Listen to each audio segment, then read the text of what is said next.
Well, speaking of CM Punk, Yeah, so for many people, I think this was the main thing people were tuning in for the first match in 7 years, I believe, involving CM Punk.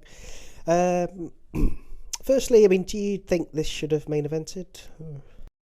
that initially I was surprised that it wasn't the main event because by all logic it should have, but considering what was to come, I had absolutely no problem. I think this is the right placement for the match. Yeah, me too. I think that there was only so much you could probably do with this one because it was essentially an exhibition match. And I think even for somebody like CM Punk, I think bringing him back after 7 years of not wrestling and putting him in the main event probably wouldn't have been a little bit too much kind of pressure and expectation. I mean, obviously, he had a very sort of that loyal Chicago fan base where they were just going to cheer him whatever he did, basically. But yeah, again, like there was no time to really tell any kind of narrative or storyline here. It was essentially the return of CM Punk against another sort of pretty popular babyface. So the match was fine for what it was, but yeah, I don't think it had any business main eventing. Yeah, no question. What did you think of the match itself? It's pretty good. Like I think we were saying before we started recording, like there's something about CM Punk matches where, like, obviously a lot of the emphasis is on skill and technical ability, and I suppose like the payoff isn't as sort of you don't get that kind of instant gratification that you would with something like Lucha Bros and the Young Bucks, like, and I think that kind of like that interested kind of hush that goes around the arena when CM Punk is wrestling, it really reminds me of like Bret Hart in the 90s, where people are basically just sitting and just appreciating the level of skill and talent that this performer has, and like they don't have to sort of hijack the show or be kind of particularly raucous. They can just enjoy it for what it is. So yeah, kind of like a match more for like the wrestling purist as opposed to this newer kind of younger smart mark fan that laps up anything that the Young Bucks do. I really sound like a grumpy old man again. I apologise, but yeah, I enjoyed it. I think it was a great spectacle of wrestling, and it really sort of grounded Darby Allin as well. I think it's probably the best match I've seen Darby Allin do so far. Yeah, and absolutely, like I agree with you. It's my favorite Allin match too. Punk as the bigger guy, he grounded Darby Allin, as you said. He put him in a number of holes, and he tried to stretch Darby Allin out to begin with, and they took their time and built to a crescendo. I saw some of the gymnastic enthusiasts comment that Punk was rusty and stuff like that. I didn't think he looked rusty at all. He didn't miss his timing. His timing was there. His psychology was on point. The difference is these people are gymnastic enthusiasts. They're not wrestling fans. This is what CM Punk does. CM Punk tells a story and he builds to a crescendo. So there's a bit of a dissonance there. The guy didn't even have one thumbtack on his shoe. I mean, what's he playing at? I think this sort of like clash between wrestling fans and gymnastic fans are going to be a bit more pronounced as AEW start to bring in some of the bigger names into the company. Oh no, absolutely. There's a certain level of credibility that AEW has now that it definitely didn't have when it first started. And I think that's credit to Tony Khan and the rest of the team for actually acknowledging that. If you want to genuinely compete with something like the WWE and gain that mainstream attention, you have to move on from just the gymnastics and actually give us some decent wrestling. And I guess, for someone who's coming back after 7 years, I mean, Darby Allin is a pretty good opponent because he's just so kind of small and light that you could pretty much do anything with him. Like, this is not, it wouldn't have been too much of a strain for Punk to do his moveset on Darby Allin. And again, I think he did a really good job of like calling the match and sort of grounding him a little bit. And again, I think that's partly why I think this is probably the best I've seen from Darby Allin since he debuted. I mean, his first match with Cody was pretty good when it went to that time limit draw. That really kind of announced him as like a future star for the company. But yeah, this is probably the best I've seen of him. certainly, I mean, in terms of all-time, CM Punk matches, this probably ranks somewhere in the lower echelons, but that's not a bad thing necessarily, because again, it has been 7 years, and I guess things are only going to get better and improve with CM Punk going forward. Yeah, I certainly think so. And as he gets into bigger matches, you'll see even more from CM Punk, I'm sure. Yeah. Do you think there's any? I mean, again, I've not caught up yet with Dynamite, but is there any longevity in having Punk, Allin, and Sting as a little bit of a faction? Because I kind of liked the way this match ended with Sting, giving CM Punk the handshake, and then CM Punk giving Darby Allin the handshake. It was like the sort of that generational sort of passing of the torch moment, which I thought was quite good. And I kind of thought maybe them three as a faction, they could sort of maybe bring somebody else in and kind of relive the days of Evolution, where it's like older star, like established star, and then stars of the future. I think so. Then I mean, in the sense that almost everybody in AEW seems to have alliances of some sort. But I don't think you'll see them involved in like too many storylines together going forward. Like it'll be like a sort of thing where maybe Sting and Darby Allin help him out if he's being like ganged up on by a bunch of heels or something like that. But as a faction itself, I don't see them doing that much going forward. Yeah. But I thought it was pretty cool. I mean, if you look at the initial handshake between Sting and CM Punk, like you can imagine Punk as this sort of young wrestling fan watching Sting in the the 90s, and then you had a similar sort of thing, I suppose, with Darby Allin when he was a young wrestling fan. Probably would have watched CM Punk in his prime, and it's like, again, like 3 generations almost of wrestlers all come together for this like pretty decent moment. Credit to AEW for kind of telling that little sort of mini story after the match. I thought that was quite good. Fair enough, absolutely. Where would you expect Punk to go from here then? Because did you say he's involved in something with the Taz family now or something? Yeah, and he seems to be involved in a feud with Team Taz. His motto at the moment seems to be to get the youngsters over. So that's his thing at the moment. It looks like. I don't know that I'm a big fan of anybody on Team Taz personally. Dan, what about you? I think I was mentioning before. I mean, out of all of them, I think Ricky Starks for me is probably the one they want to put, like they want to invest the most in, because I think he is genuinely a star in the future. Like I suppose on a similar sort of level to a Darby Allin, where he's like, some people will know him. I mean, I watched him on NWA Power, and I think he was a really good television champion for a while. And again, I think when he came over to AEW, I kind of feared the worst a little bit, because I thought he was just going to get caught up in the whole Young Buck sort of gymnastic style. But he's actually managed to kind of retain that sort of that credibility, and I think he's aligning with Taz. I think was a really good move. And the fact that he's naturally is going to play the heel in a potential feud with CM Punk, I think would work really well, because again, there was only so much that Punk could do from a narrative perspective with Darby Allin, because Darby in himself is an established babyface. I think Ricky Starks, if they allowed him to kind of utilize his abilities as a heel, that would obviously elevate him as a star, obviously like being associated with CM Punk, which is what obviously Punk's project is at the minute, trying to elevate these younger stars. And I think it would just be a really good feud overall. So I'm hoping that's where they're going with it. I think CM Punk against Ricky Starks maybe at Full Gear or something would be a pretty good way to go next. Yeah, I think that's a good shout. And as you alluded to, with Sting and Darby Allin, they could even do 3-on-3 or something. But again, I suppose that's the point. If CM Punk gets into a feud with them, then these stars that the more kind of casual AEW viewers maybe don't know that much about, Punk would kind of help them to kind of establish who they are in the more sort of casual fans' eyes. So I mean, these guys have sort of been relegated to dark and elevation in recent weeks. So this is a big step up for Team Taz. Yeah, absolutely.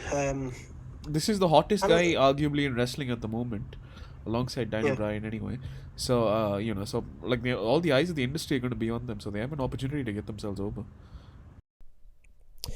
Yeah, and I think it's a pretty big indication that Punk's future, especially his kind of like immediate future, isn't going to be like chasing world championships. It's going to be these exhibition matches against like younger talent, and I think that's fine. Like, you don't need to oversaturate the main event scene at the minute with CM Punk. I think he's doing fine as he is, helping these sort of younger guys out. If you wanted to kind of go down that road later on, you could, but this maybe isn't the time for it. Whereas in contrast to like Daniel Bryan, as we'll kind of talk about in a minute, like it looks like he's going to be part of that main event scene pretty much from the get-go. Again, that kind of makes sense because we're more used to seeing Daniel Bryan as a full-time competitor compared to a CM Punk who we haven't seen for several years. Yeah, for sure, Dan. Dan, what did you think about the suggestion that at some point CM Punk would have to do a heel run?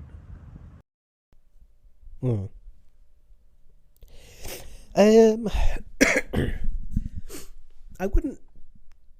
I don't know. I suppose it's difficult at the minute to look past, like Punk's kind of current contribution to wrestling because, again, like the novelty of seeing him at the ring after 7 years, and it's just really sort of difficult to imagine people booing him because it's still CM Punk, and as AEW kind of tour the country, like the fans are still going to be just really happy to see CM Punk like in the ring, and they're obviously going to react to him accordingly. So if they're going to do a heel run, I think they need to leave it at least a year. They just kind of get the most out of they can with this babyface guy who's coming in to help the younger talent. So I think that's where they need to kind of concentrate their efforts at the minute. But I do think Punk is better as a heel. There's only so much you can do as a babyface with him, I think, unless you're going to throw him at Omega. So yeah, I'm not opposed to him being a heel at any point. I just think they need to leave it a little bit before they go down that road. Yeah, you can't do it immediately. Like, you sort of have to let him take his victory lap and like bask in the warmth of this crowd before you do it. Yeah, but do you think like he's he's almost entered that territory now of being a little bit of a he's not going to be a part-timer necessarily, but like a guy from a previous generation that's been brought back in, and it's very difficult to have that sort of performer be a heel because of his longevity and like his career. Like, people just naturally want to see him, and they'll just naturally want to cheer him and won't necessarily want to boo him. I don't know. I think maybe maybe we're past the point now where Punk can have a compelling heel run now. So the way I look at it is that there's only so much that he can do as this sort of we all love you, you're finally back kind of babyface, if that makes sense. Like, at some point it's gonna get stale, and once it does, you might as well go heel, right? Yeah, I guess so. Like, once the fans have had the time to drink it in and come to grips with the fact that this guy that they've missed for so long is finally back, and then he's done the initial lap and he's beaten a bunch of people, then I think you can do a heel run and the fans will accept it. But it's always going to be that slightly ironic heel run, isn't it? Like it's similar to like Jericho's initial run as champion in AEW. Like, obviously he was a heel, but people just lapped up everything he did. And yeah, absolutely. I think so. He's not going to be like a Roman Reigns who people want to see him get his ass kicked. Yeah, although it always depends like who he goes up against. I think the problem with Jericho's heel run is that the rest of the AEW roster weren't established enough yet where people wanted to cheer for one guy over Jericho. Until they got to Moxley, probably. Yeah, exactly. Well, yeah, exactly. Yeah. And if you can kind of find that equivalent maybe for a CM Punk's heel run, then that would probably work quite well. I don't really know who that would be at the minute. I mean, there is one guy, but he's also the same generation as CM Punk. Oh yeah. Yeah, I mean, at what point would you expect those two to meet? Hopefully not anytime soon, Dan. I think you should keep them as far apart from each other as you can for a while. Yeah. Yeah, I think that's fair. And I think another thing as well with Punk is that you know that there's more that you can do with him. Like he's very talented as a commentator and like a mouthpiece and stuff. So I don't know how long he's got left in the ring, but like you definitely want to kind of retain his talents for other things as well, not just wrestling. Whereas I think Brian, like his appeal is predominantly like in ring really.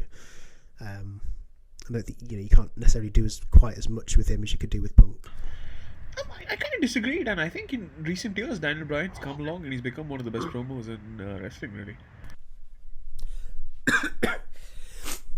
Yeah, as a heel, I think I'd agree. If you could have another sort of run like he did as like the Planet Champion a few years ago, that would be really good. Yeah. The Planet Champion was a bit like Steve Austin's heel run, no? In the sense that like you're like, what is this guy doing as a heel, but it's still pretty entertaining. Yeah, exactly. Yeah, it's sort of like he it reminded me a little bit of CM Punk's run as the straight edge heel, because he tapped into an aspect of his personality. The straight edge society thing, absolutely very similar. Yeah, absolutely. Yeah, and they can definitely go to that again.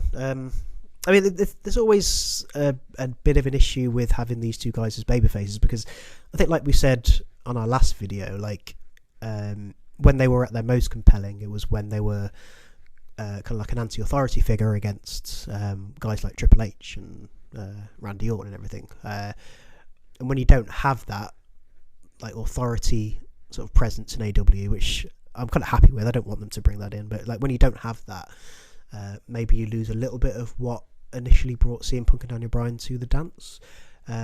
So yeah, I think as soon as they start to get any indication that things are going a bit stale with them, I think bring out their heel personas, and that that could really give you a good few years of entertaining action. So that with CM Punk, I absolutely agree with you 100%. But with Daniel Bryan, I think there's a little bit more leeway, because the presentation of Daniel Bryan in AEW, like from my initial perception of it, is that it's quite different from what he was doing in WWE. In the sense that in WWE, he was the underdog, right? In AEW, he's the American Dragon, and the American Dragon is essentially like Hoist Gracie in like the earlier UFCs, where guys are bigger and stronger than him, but just because this guy is so technically gifted, he's going to make all of them tap out and he's going to kick everybody's ass. So he's just more of an ass kicker than he is an underdog, and I think there is a role for that, and I think that kind of juxtaposes quite well with what the Elite are, because like, if we're being very honest, I don't think even the most hardcore Kenny Omega and the Young Bucks fan will tell you that the Elite are like these great heels, and that they're they're giving you this sort of like opposition to big to like your favorite baby faces, and you want to sort of see your baby faces triumph, and it's going to feel like a great moment. Like the Elite are the sort of heels where you want to see Daniel Bryan like have a match with Kenny Omega. He's going to kick him 10 times. He's going to do the Buizaku knee, and he's going to make him tap out to the label lock. So I think that dynamic could work really well. Yeah, absolutely. And I think with WWE, I think part of the reason why his authority, sort of WrestleMania 30 feud was so compelling was because it fed into a lot of reality-based stuff. Like, because people knew that Daniel Bryan isn't the typical WWE superstar, and he always felt like that initially, anyway, that kind of outsider that was going to struggle to kind of keep up with the bigger kind of established WWE main eventers, whereas he doesn't really have that with AEW. Because, like you say, he's back to that American Dragon like sort of persona that we were used to with like his initial ROH run. So I guess you can't really go to that well with AEW. But yeah, there's there's probably a lot more leeway you can have with him compared to Punk. I do want to see him kick Kenny Omega's ass, but not for reasons that maybe other people would want. See, that's the thing, right? Like when you see Daniel Bryan and Kenny Omega in the ring together, it's like there's this one guy who I perceive as a legend of this business and as one of the top stars in the company today, and on the other hand, you have Kenny Omega. Like, there is no excuse for Kenny Omega to be going over Daniel Bryan. I know there's the argument that, okay, it's too soon for Daniel Bryan to win, and it's not going to be as gratifying as it could be a little while later. But yes, but that just means you should have delayed this confrontation a little longer. If these guys are going to confront each other, then there's only one outcome. Daniel Bryan just has to win. Like, it can't be any other way. Yeah, I've heard a few people already mention that maybe it was a bit too soon to go to this, but I think if it gets that feud out the way, I'm happy, because it means that Daniel Bryan can move on to somebody more compelling.